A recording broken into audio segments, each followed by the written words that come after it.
And so those elements, along with 30 years of recovery, I'm a very much a 12-step guy. That's my foundation. And so what Startup did was take all those elements of entrepreneurship and mentorship, AA, clinical therapy, some Eastern modalities. I'm a big meditator, a big breathwork guy. And we said, okay, let's make a unique program that is going to push the buttons on a lot of different areas when we get clients in. And so that's what we built. And our tagline is shifting addiction to passion. Welcome back, everybody, to another episode of Finding New Waters. My name is B. Reeves. I'm the Director of Business Development here at New Waters Recovery in Raleigh, North Carolina. Sitting here with our CEO, Justin McClendon, and our very special guest today, Gregg Champion. Welcome, Gregg. Good, Gregg. Hey, hello, B. Hey, Justin. Good to see you guys. Yeah, Thanks man. for coming on. Thank you so much for being here. Where are you exactly right now? So I am in Manhattan Beach. I'm working from home today. B, you know a little bit about what happened to me. And so my family and I had to relocate from the Pacific Palisades to Manhattan Beach. And so I got everybody out of the house and I said, I need the hour of power with my boys, B and Justin today. So they're out doing whatever they're doing, but it is sunny here in Southern California. We have kind of a heat wave going on. I hear you. What does a heat wave mean to you in Manhattan Beach, temperature wise? It's 90, 95. Okay, that's hot. That's hot, yeah. Yeah, and very, very humid. So Yeah. you guys would feel right at home.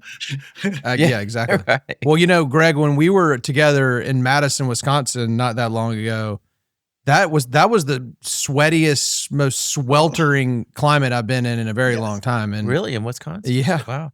Yeah. Oh, And I mean, Gregg and I we had met before over the last couple of years, and then he and I were working with Casey Gooding and some other people, kind of spearheading this inaugural empowered collaboration thing. But then in the meantime, you know, once we had started doing that, and then we were together at the aforementioned recovery.com conference up in Madison, we got to know each other a lot better. I got to hear some of his personal story and the story he mentioned there about, you know, the fire. So I definitely want to hear about that. But first of all, that hat, tell me about that hat.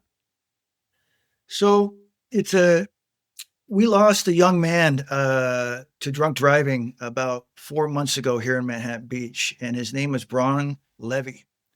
And he was a 4-time conference tennis champion on his way to a full ride at University of Virginia.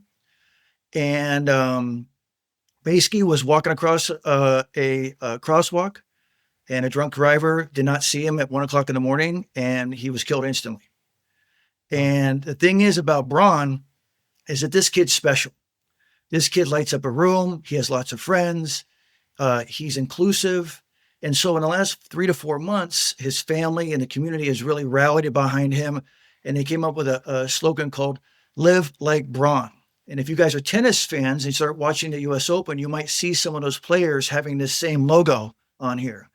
But since the three of us are in the business of trying to, you know, prevent alcoholism, prevent any sort of alcoholic harm, I thought it would be a good way for me just to chime in and say, hey, folks, take a look at what they're doing. It's all about prevention, and in the name of a very special young man. And here's the really sad part.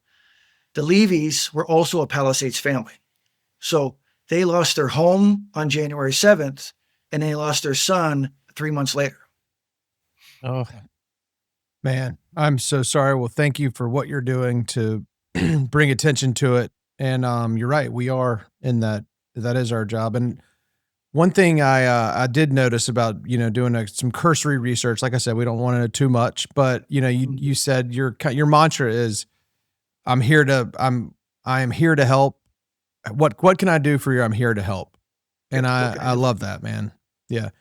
And I like that you don't just say, hey, please let me know how I can help you. You give the people an actual action item, you know, how can I help, an open-ended action item like that. Well, it's funny, you know, I'm a lot older than you guys. I certainly know kind of who I am, you know, through this journey of just being on the planet a few years and also being in long-term recovery. And so, you know, my last name is Champion. And it's a tough name to live up to. Every day you got to go out, people make comments and all that kind of stuff. And a few years ago, about 10 years ago, I did a little research and I put together a TEDx talk. And the topic was discovering your it factor. What's your superpower? And in that research, I found out that my last name is my superpower. And here's why. If you look at the definition of champion, yes, it's winner, victory, top of the mountain guy, all that. But if you look at the second definition in Webster's, it's someone who mentors or helps others with their problems. And that's what I do on a daily basis. I'm just wired. It's a part of my DNA. And I think like you and Justin is when the phone rings, even if they're not appropriate for your program, you're going to make sure that family lands somewhere safe. Yeah, I love that, man. And that you're right. That second definition of champion doesn't get enough airtime. And I remember hearing that for the first time when my parents were referring to this guy who was going to be my champion, helping me get into a certain school. I remember thinking, champion, what? And yeah, that exactly. Yeah. So you startup recovery seems like kind of a culmination of, you've been sober 25 years and doing a little math. I think you got sober around 30. Is that about right? So I actually, so I'm actually just turned 30 years sober. I got sober at 25. Nice. Okay. That's amazing. My bad. I had it flipped. Sorry. My bad. Yep. Yeah. You probably have an older bio somewhere out there. Yeah, but you hit it right on the head, B, is startup recovery is like a culmination of every sort of thing that touched my life in the last 30 years. So, I've been an entrepreneur. I've been part of startups. I was a producer and director in branding in Hollywood and sports. I mentored over 100 kids to their first and second jobs. And I also taught entrepreneurship at USC. And so those elements, along with 30 years of recovery, I'm a very much a 12-step guy. That's my foundation. And so what Startup did was take all those elements of entrepreneurship and mentorship, AA, clinical therapy, some Eastern modalities. I'm a big meditator, a big breathwork guy. And we said, okay, let's make a unique program that is going to push the buttons on a lot of different areas when we get clients in. And so that's what we built. And our tagline is shifting addiction to passion. We feel that you're always going to be addicted. That's kind of the human nature. We're going to be addicted to sports. We're going to be addicted to food. And if we put down the bad addictions, which is obviously pills and drugs and needles and all that stuff, use that same force that you have inside of you to go do something good. And that's really the power of our program. We have a great program of sober mentors. These are people with long-term sobriety and long-term success. They're not a sponsor. They're just someone who grabs our client at, say, day 60, day 90 and says, hey, you have some clarity, you have some self-awareness, and you want to go into real estate or you want to go into movie business. Well, here's what we're going to do. We're going to talk two languages, recovery first, and then about getting you that job or that career started. That's awesome. What did you work in the film production? Were you working in that field sober? Yeah. Okay. I started as a production assistant at NBC and just worked my way up, went over to Fox Television, DreamWorks. And the thing about that, and I try to tell young people, is pick the industry you want to be in and start at the bottom and look up and go, okay, that's where I got to go. I'm not a big believer in the get well job. If I'm over at Starbucks and I don't want to be a coffee maker or a coffee counter, it doesn't make sense. Take the lowest level job in the industry you want to be in and go. That has served me well. And what I did in all those places, Justin and B, was I learned something. I learned something from my bosses. And I have a little saying. I've had good bosses and I've had bad bosses. I've learned more from the bad bosses because they have shown me what not to do. Yep. Yeah, that's a great point. I mean, that's kind of when people sometimes are just in terms of back to the recovery part of this and going to meetings and they hear and see things that are, that maybe could possibly drive them away, especially if they're new. It's like, hey, this is what not to do, and it's important to see that in all aspects of life. And I was just thinking when you were talking about kind of getting that lowest level job and working up, it just made me think like treatment field that we work in, like I couldn't tell you how many people I've seen that started as like a tech, right? Like started as a tech, maybe went and got a clinical degree or found some other route, but has worked in the industry from the bottom up and now works in leadership and things like that. The same thing was for me. My first job in this field was a mental health tech at a psychiatric stabilization hospital, but you learn so much understanding all those different roles and like the clinical stuff and the support work and leadership. It is vital for sure. Yeah. It makes me think of, Justin. So Justin, you're the leader of Finding New Waters, and it makes me feel good that you started as a tech, because now you know what every job means underneath. That's right. You've done those not jobs. at all. Not And- at all. and- That's for sure. And it's so important to connect with your staff that way, because you've walked in their shoes. Yeah, absolutely. It really does. It gives you a full perspective, I believe. I'm a little biased, but that's what I think for sure. Well, I don't think I've ever heard anybody come out and say what you just did about not necessarily believing in the get well job, that recovery job, just to kind of have something to do and make a little bit of money and because I totally get what you're saying. Why not just go ahead and get go to the bottom rung of the field I want to be in and go from there instead of going to work at, in retail or, at Starbucks or whatever, which was great too. I think the reason why I say that is because I realize that people in early recovery are very sensitive. We just are. Those first 30, 60, 90 days, we're very raw. And I work with a certain clientele that is a little bit more high end, and so I just can't see somebody taking a job behind a counter really and embracing that. I mean, I might humble them, but I also we've had multiple success stories when we've done it our way, and every way works, every way works. So if you guys are the get well job guys and it's working for you in North Carolina, God bless you. But in my particular experience, it's, because here's why. I always ask people, what would you do for free? What would you just do for passion? And once I get around that subject, that's where I point them to. I like that. I mean, that's kind of the, we recently had somebody on here. We were asking about why a treatment center, and the sort of inverse of what you just said. What would you do for free? This guy's, his mentor had challenged him to say, draw up, what you would do if you had all the money in the world and money had nothing to do with it. Sure. To sort of, not because that was a possible reality, but more just to take that barrier out. And this is the same thing, but just kind of in a different way to get there. I like that. And so back to startup recovery and the recent what's happened. I mean, we were talking in Madison, and you're talking Madison. Tell us what happened and what's going on now. Yeah. So, when we first got to know each other a few years ago, we were a pretty powerful West Coast treatment facility. We had 3 beautiful houses in the Pacific Palisades. We had a wellness center that acted as an IOP and a PHP. And then we had a 15-unit apartment building in Santa Monica. And it was a nice rotation. People would land in our houses for 90 days, go to the wellness center, and eventually earn their way to the apartments. And we try to keep everybody in a year-long curriculum with us. And on January 7th, that changed everything. In a very short amount of time, within 24 hours, the 3 houses that housed our clients that day either were burned down or significantly smoked out. And so at that time, we had 13 clients.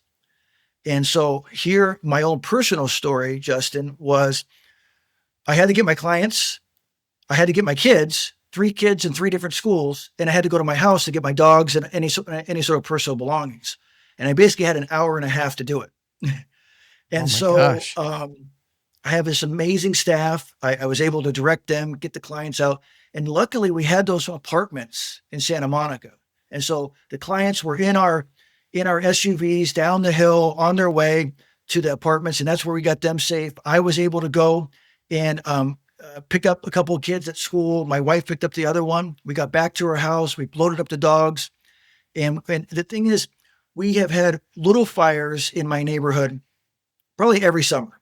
And what happens is the helicopters go up, they grab some water and they knock them down, and it's pretty much done within 48 hours.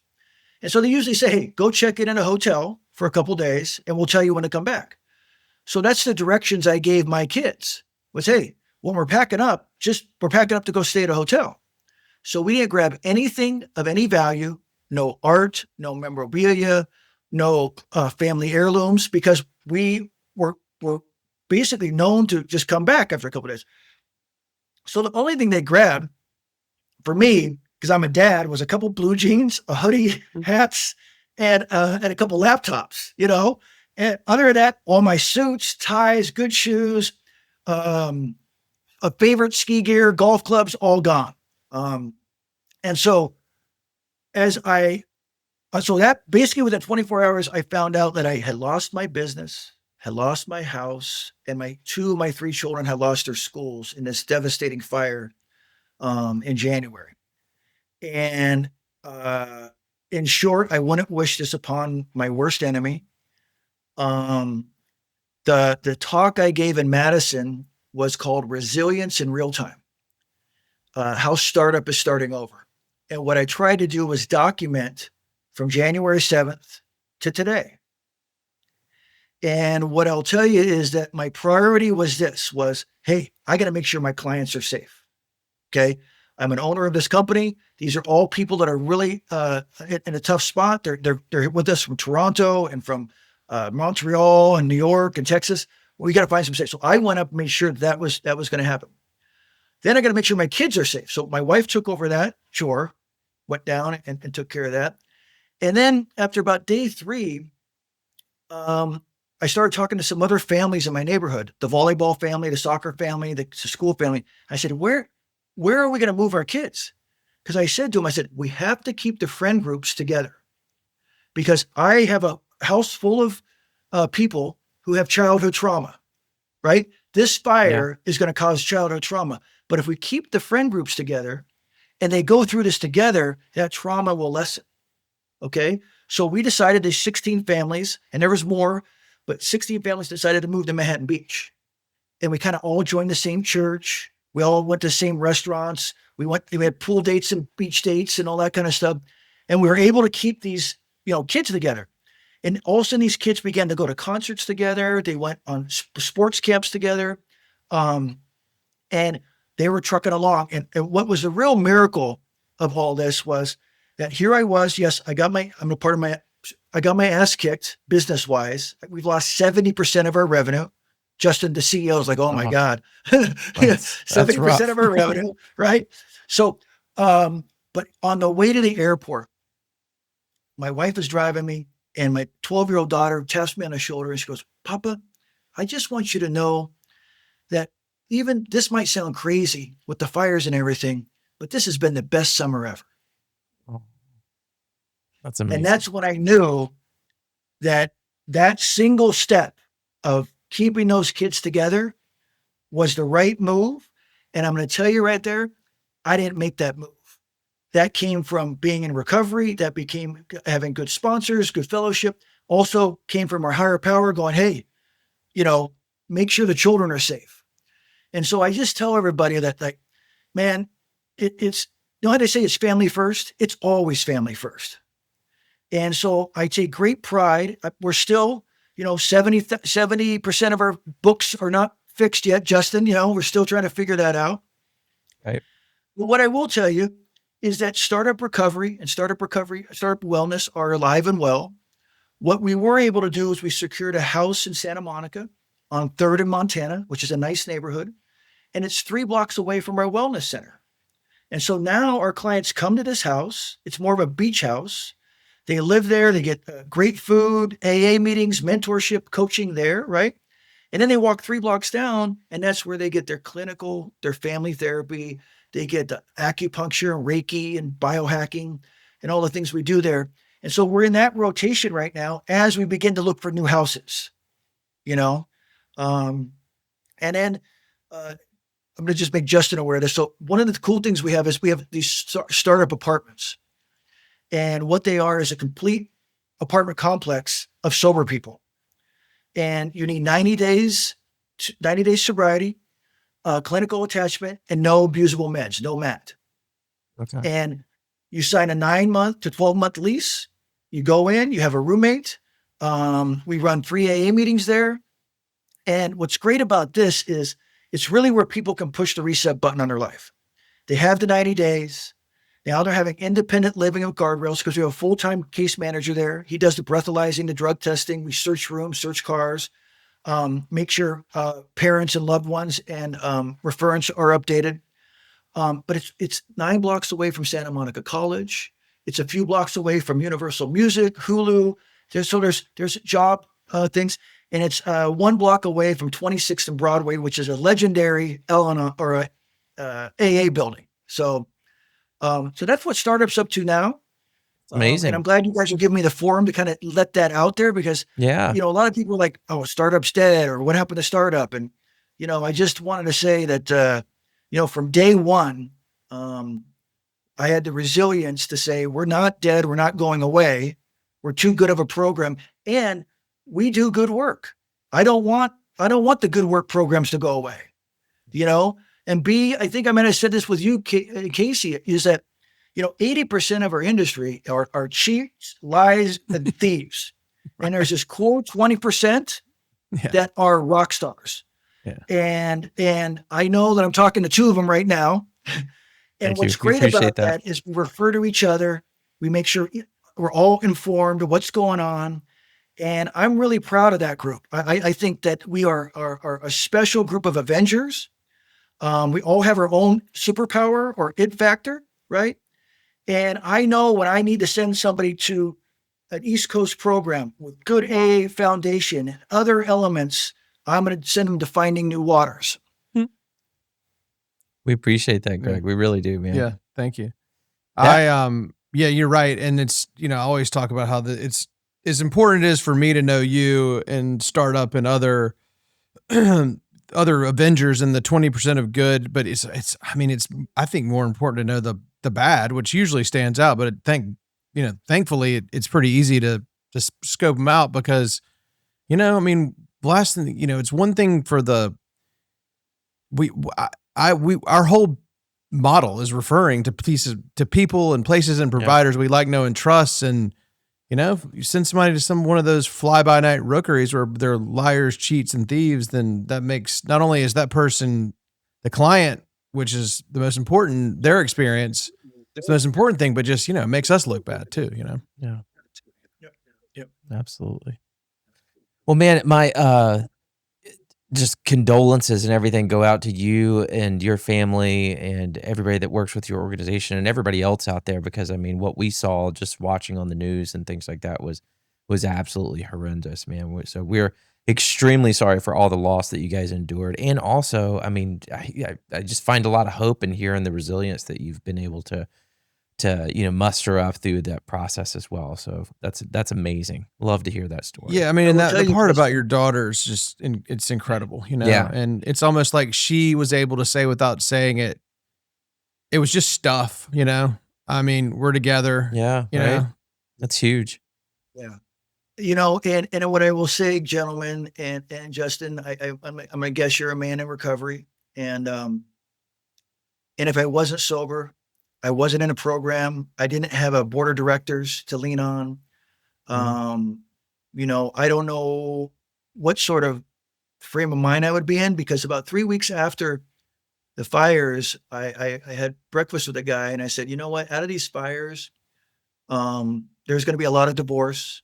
There's going to be a lot of addiction, and there's going to be some suicides. And the reason why I know that is because I have 30 years of sobriety and I've thought of all 3. Yeah. And I say that because I also know this: I'm allowed the alcoholic thought. I'm not allowed the alcoholic action. And as long as I'm in a program, as long as I don't put anything in my nose or drink anything, I won't take that alcoholic action. And I hope that any newcomer can see that, hey, even after 30 years, you're going to still have crazy thoughts. You just can't activate them.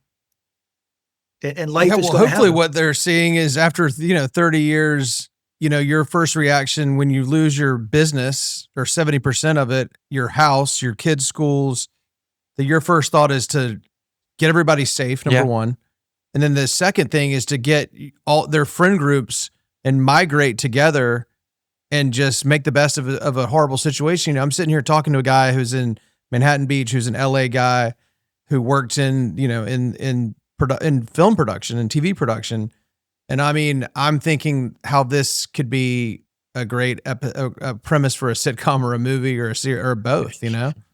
Really? I mean, it's unbelievable. Yeah. And the fact that you did that on the fly, there wasn't a moping around, wallowing around in the misery. I mean, that was your instinct. I mean, Yeah. and I don't know, you know, I didn't know you 31 years ago, but I mean, I would imagine that your recovery, Yeah. you know, I had instincts be 31 years ago. My Right. instincts were to get up, hungover, grab some Gatorade and Chinese food, and do it all over again the next day. Yeah. Those are my Sounds instincts. familiar. Yeah. Sound familiar? Yeah. It does. Yeah. Absolutely.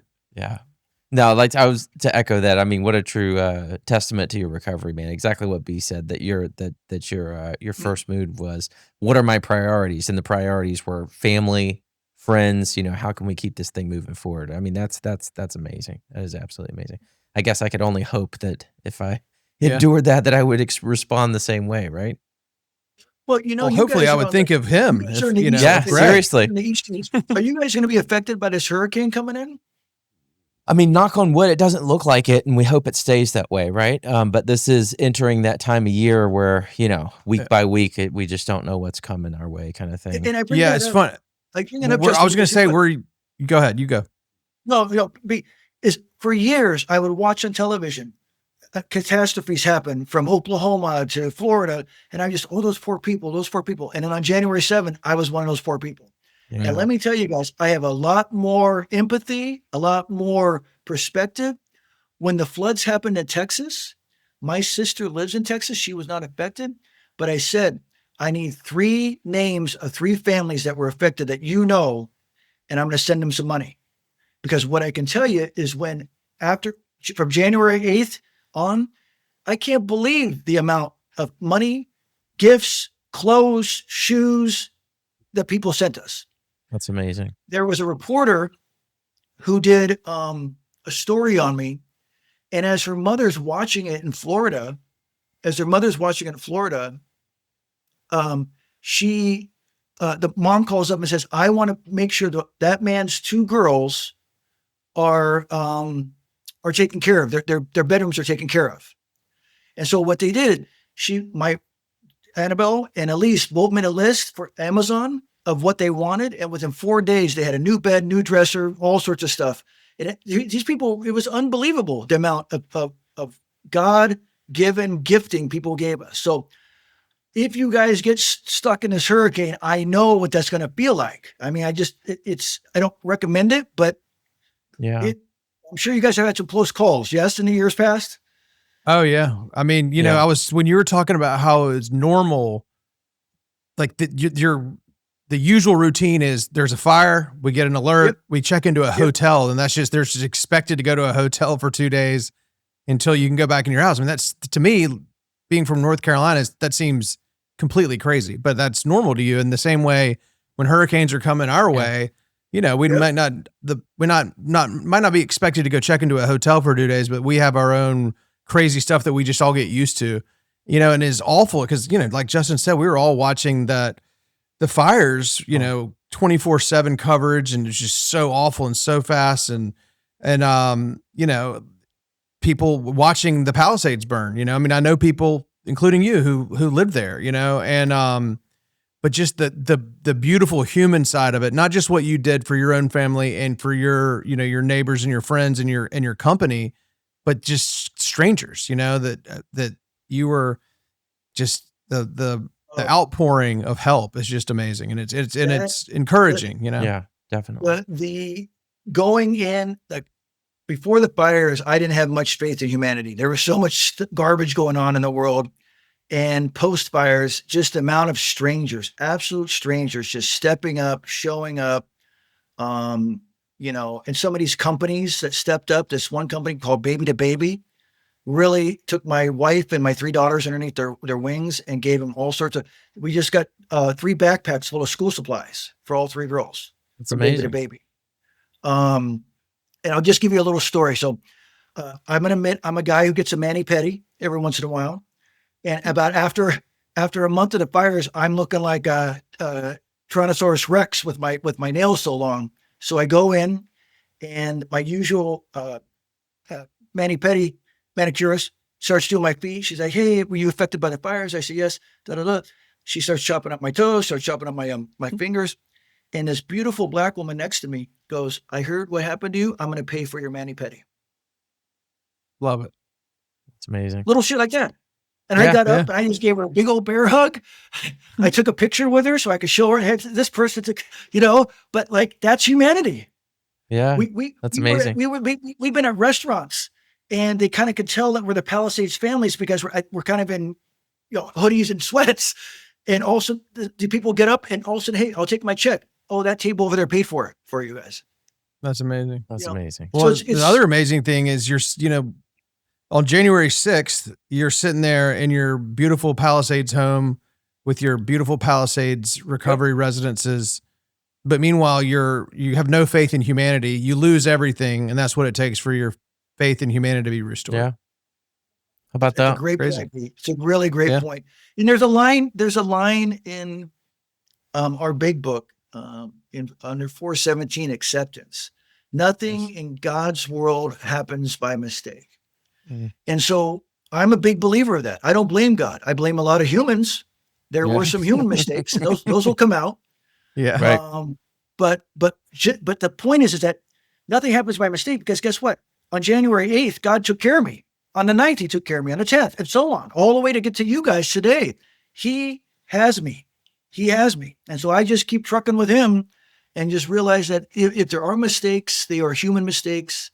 And it kind of goes as being part of human, you're going to make mistakes, but sometimes it costs other humans their fortune, their good fortune. Yeah. How are the other families faring? Your daughter has said that she's had the best summer ever in spite of everything. I mean, how's everybody doing? I would say so. Well, here's another thing, guys. God.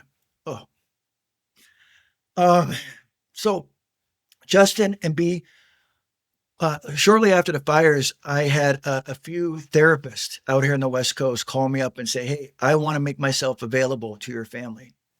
Oh, wow. And what That's that beautiful. meant was that they would see my daughters and my wife, and what I can tell you is that they are all still seeing a therapist.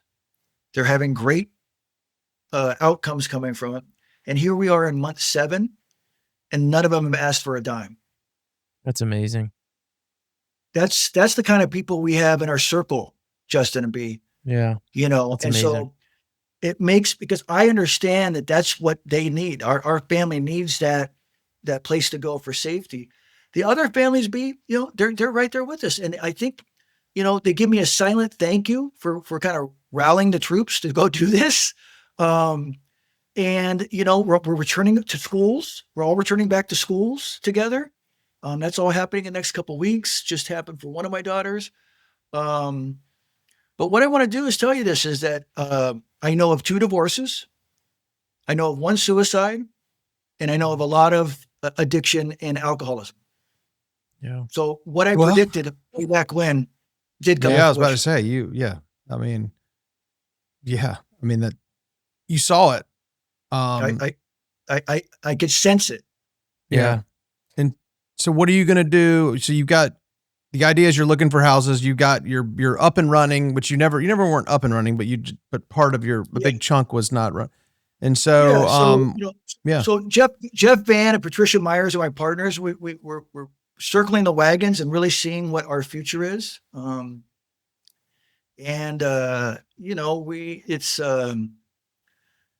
It's funny. We worked our way up to be a very established company, but now I feel like, part of the pun here, we're very much operating as a startup. Mm-hmm. Lean and mean, only essential employees. We can't make any bad choices because we just don't have the gunpowder to make bad choices. So we'll just keep raising our hand, asking for help. We will keep leaning on each other in terms of our partnership. And then, it's really tough because what we had in the Palisades was so special. When people came to those houses, it was a magical feeling. We had hiking trails off the back of the houses. We were looking at the Pacific Ocean. We had a great, if you guys know, West LA 12-step programs are incredible. We're really trying to capture that magic, but realistically, we're probably just going to have to do Startup 2.0. It's never going to be the same. We're never going back to the Palisades, so it's we have to get real. And so it's still a lot of unanswered questions, but I think it's important that you say that, and you've sort of re-referenced 417, accepting that you're not going to be able to just recreate that same magic, but find some new magic, Yeah. Justin, I hope maybe in 2 years I come back on here and I go, oh my God, guys, because of the fires, I'm over here doing this, and look at it. It's magical. It's huge, and it's kind of like, without the fires, I don't get pushed over to go do that stuff. Right. And I've known that time and time again, when there's a disappointment, there's a rejection, there's, I always think rejection is God's protection. And so all of a sudden, if these fires have some sort of meaning of like, hey, go over here and do this, I'll come back on your podcast and go, guys, I think because of the fires, this is why I'm doing what I'm doing. Well, we will have you back on. Absolutely. And you'll be able to tell us what magic you didn't, that you never saw coming, that you've created. Yeah, I feel like, I hope, right? I hope that's going to be the exact story. And I'm a big fan of that as well. I think, in the moment, it's really easy to fixate on the barriers and the rejections and things like that. But it's true. I don't know about you guys, but I think taking the backwards glance, there are just countless events like that if I wouldn't have allowed the flow of life to take me in a different direction, I don't know what things would look like right now. So thank God for that. Yeah. I just had a reading either this morning or yesterday that was talking about how it's not rejection, but redirection. There you go. Yeah. I love that. That's great. Yeah. I've never heard that before, B. That's a good one. Yeah. I love that. Well, for the meantime, so we'll kind of wrap it up here, but how do our audience find you and Startup Recovery? Well, so, basically we have 3 websites: startuprecovery.com, startupwellness.com, and startupapartments.com. And they are all 3 entities in the recovery field. We have the one house in Santa Monica, we have the wellness center, and then we have these beautiful apartments.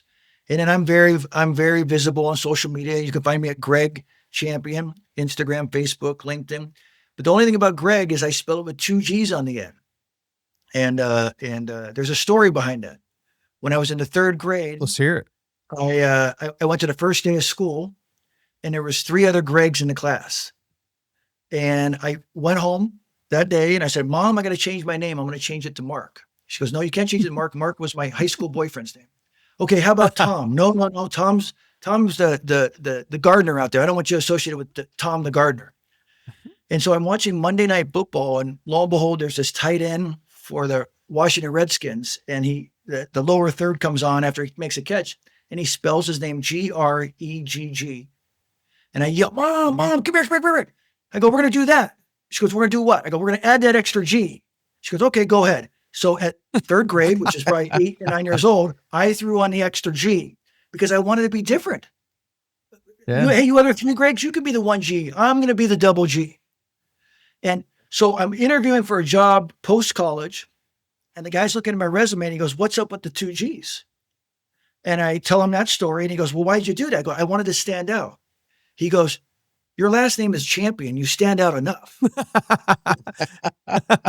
Well, great point. Good point. That kind of hinted to, you saw where I was going to, I'm sensitive. I got to be different. You kind of know where I was going to end up in a few years. Yeah. Unique, but not terminally so. There we go. Yeah. That's awesome. All right. Well, hey man, thank you so much. And congratulations on this disaster you've turned into a beautiful thing, and just keep up the good work. And we will check in with you, and you don't have to answer this question right now, but I do want you to think about it. What can we do? Yeah. Anything. Our audience, New Waters Recovery, us individually, to help? Seriously, whether it's your family directly, Startup Recovery directly, or just some people out there. Well, I would like, B, you saw me give my speech out in Madison, and that was the first time doing it. And I would just love the opportunity to do that speech more. Go do it where the people just got flooded out in Texas. Go do it where Hurricane Aaron's about to wipe out a bunch of things, and really say, look, this didn't happen 4 years ago. This happened 7 months ago. And here's my playbook for resilience. And, Love that. And that's kind of, that would be the greatest gift, is to be able to go out, get booked, and begin to evangelize on what real resilience looks like. Okay. And then other than that, I would love to come out and tour your program. Hell yeah. Yeah. We'd love to have you. And then I'll let you kick my butt up and down an 18-hole course a few times. And we'll go from there. But it's funny, guys, I've never been to North Carolina. Oh, really? Oh, All right. man. Well, We'll have to change that. yeah. Yeah. Well, hopefully So- we don't have a reason, a specific reason for you to come speak here for this hurricane, Yeah. but we'll have you come. I don't want to for be sure. giving that speech in your own backyard. No. Right. no. There we Yeah, go. yeah. There we Yeah. go. Well, but consider it done. We'll have you come out for sure. Yeah, absolutely. Beautiful. And guys, thank Cool. you for the opportunity on this. Thank you for letting me just, be a man in recovery, giving a story, personal and professional. Oh man. And, hopefully I can do the same thing somewhere down the road and give you guys an opportunity on a platform that I have. I'm going to restart a podcast called The Recovery Playbook. It's where I interview sober entrepreneurs. Cool. Love that. Love So, that. I'll Awesome. invite you Well, guys Greg, back. thank Cool. you. Yeah. All right, man. Greg, thank you so much. We will talk to you soon. Appreciate it, man. Okay, cool. All right. Awesome, guys. Thank you. Thank you. If you liked what you heard today or just want to know more, give us a call on 919-670-8119 or visit us at newwatersrecovery.com. Thank you.